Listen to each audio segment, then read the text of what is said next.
I think the American withdrawal was inevitable.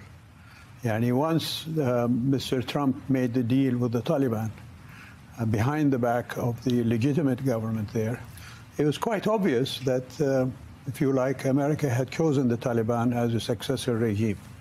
And I think that led to the way that the Afghan army broke down, and Afghan governors made deals with the Taliban, and the president of Afghanistan left in such a way, etc., etc. And so it was not unexpected that what happened would happen.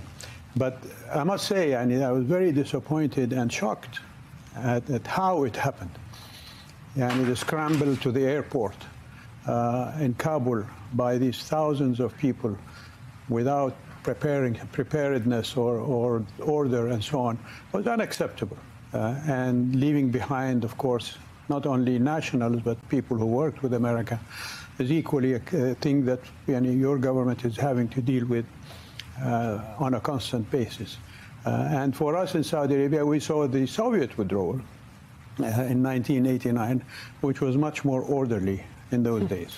But although, I must say, the Soviets were equally afraid that their withdrawal would be done in a less orderly manner than it happened. Well, let me ask you about Yemen.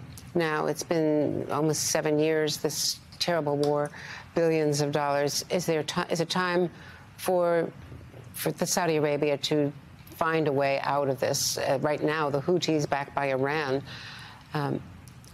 are in control of the most important parts of the country.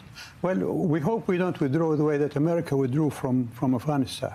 I think we made our commitment to the legitimate government of Yemen, which is recognized by the world community, and which Security Council Resolution 2216 of the United Nations supports the legitimate government, and called on the world community to put an embargo on arms to the Houthis. Unfortunately, Iran continues to break that embargo. So it is not Saudi Arabia that has to account for its conduct, but rather Iran and the Houthis. The Houthis instigated a coup d'etat and took over illegally from a legitimate government. And the legitimate government called for help, and Saudi Arabia and other countries provided help. So this is how Saudi Arabia conducts itself in Yemen, as a supporter of legitimacy, rather than an uprising driven by a small militia that took over in the Yemen. And on Iran, the international inspectors from the UN have now just concluded as well that they are breaking out and running centrifuges in an area that cannot be monitored by the UN. How concerned are you about Iran getting a very short window in order to develop a nuclear weapon if they choose? It is very concerning and very, very troublesome. Of course, our concern as well is not only with Iran's development of nuclear weapon, but of Iran's conduct in the area. 2 years ago, Iran attacked Saudi oil installations in the eastern province, and that, of course, is unacceptable. They keep supplying the Houthis with missiles and drones that the Houthis then launch at Saudi targets, civilian targets, I might add. Do you think the new Iranian leader, Raisi, is as well responsible for the assassination attempt against the Iraqi prime minister, or do you think that that was a rogue group? I have no idea. I am not in the official loop to get information on that. But also on Iran, the original deal, if you remember, under Mr. Obama, was accepted by Saudi Arabia with assurances from Mr. Obama that it will prevent Iran from having nuclear weapons. And the king visited Mr. Obama after the signing of the deal, and they issued a joint statement in which Mr. Obama and the king agreed to undertake actions to prevent Iranian disturbing activities in the area. And that's why the king accepted the president's assurance on the deal. However, Iran did not stop interfering in the area, as we see with the Houthis, and in Syria, and in Lebanon, and in Iraq, and as you mentioned, the attempts on the prime minister's life in Iraq. So Iran has to be held to account on these things, and they haven't been held to account so far. So what should be done?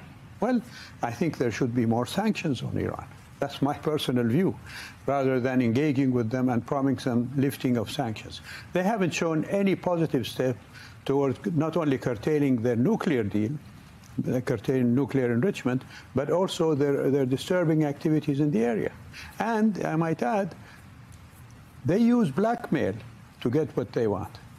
Developing a nuclear bomb is a method to blackmail the rest of us into accepting what Iran wants to do. We don't have much time, but would the Saudis develop a bomb if they think Iran is moving in that direction?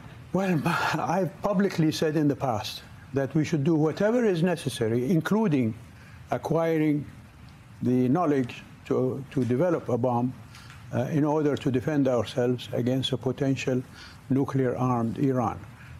I'm not in government to say what the government is going to do, but this is my personal opinion.